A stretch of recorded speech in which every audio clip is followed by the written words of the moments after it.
George Zimmerman is suing NBC for allegedly editing the tapes to make him seem like a racist villain.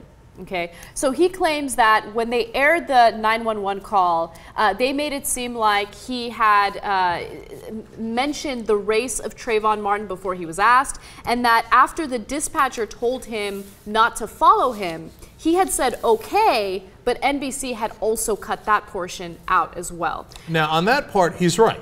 Okay, so they did edit the tape in a very misleading way, and NBC has apologized for that. They fired 2 people over it.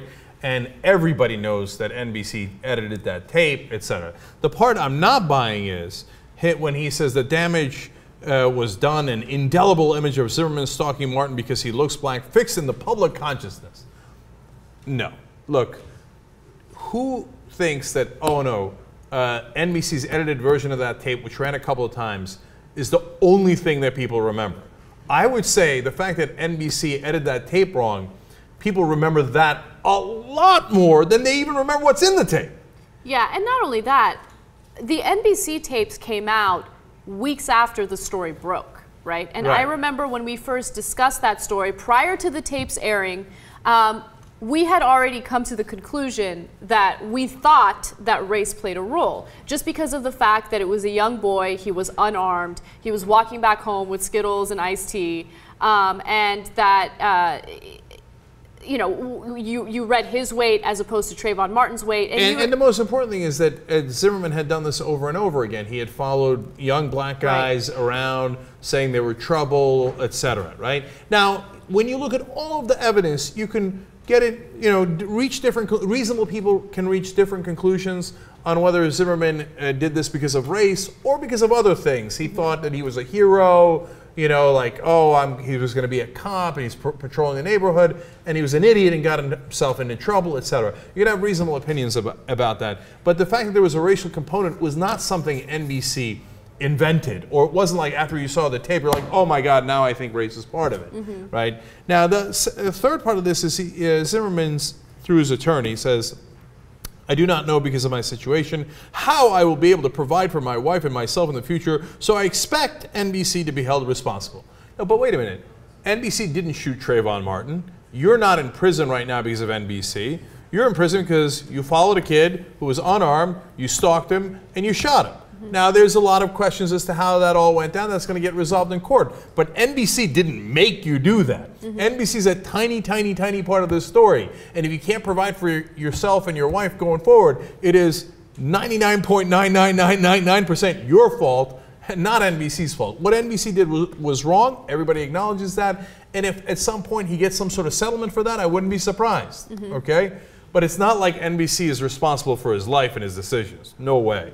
And then also another piece of evidence that was released recently was a more vivid image of George Zimmerman after the attack. Let's take a look at that. Okay, so this obviously goes to his point that his nose was broken. Not only is it bleeding, but it looks out of shape, etc.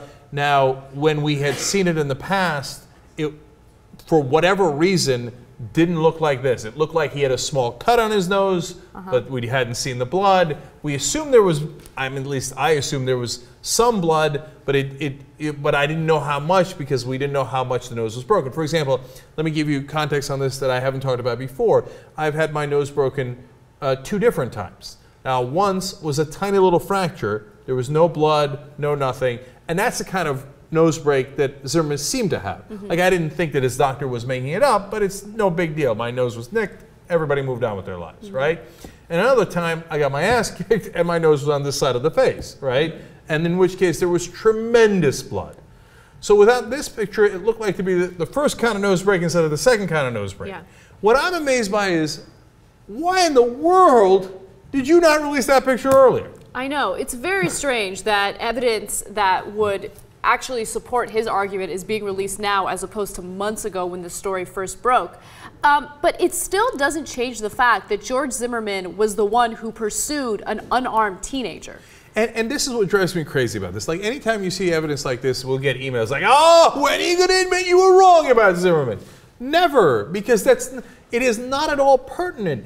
our entire argument the entire time has been Zimmerman should not have chased Trayvon down. He should not have shot him. He should have been arrested immediately. That was the one thing that we were adamant about in the very, very beginning. The fact that all he had to do was say, I stood my ground, and police officials let him go. Go back and check every tape if you want to waste your life. See if I ever said that, that Trayvon never fought back. Because I never said that. If somebody chased you down, from day one we said if somebody chased you down, and they got, you know or you don't know that they have a gun, but they look like they're stalking you, and they start a confrontation, it's the most reasonable thing in the world that you would fight back. And it's not your fault for fighting back. So like every time people are like, aha, Trayvon lifted a hand, so he should have been executed. I guess that's the logic. As long as there was a fight, Zimmerman had the right to kill him. And he didn't have that right. He started the fight, and he ended the fight with lethal force, which he had no business doing. Now, that doesn't mean that he's not going to win in court. Reasonable people can look at that and go, well, even though he started the fight, at some point he might have really feared for his life. He might have thought that Trayvon was reaching for the gun. Really bad evidence on that. But, you know, reasonable people can disagree. And my guess is at some point he'll get off.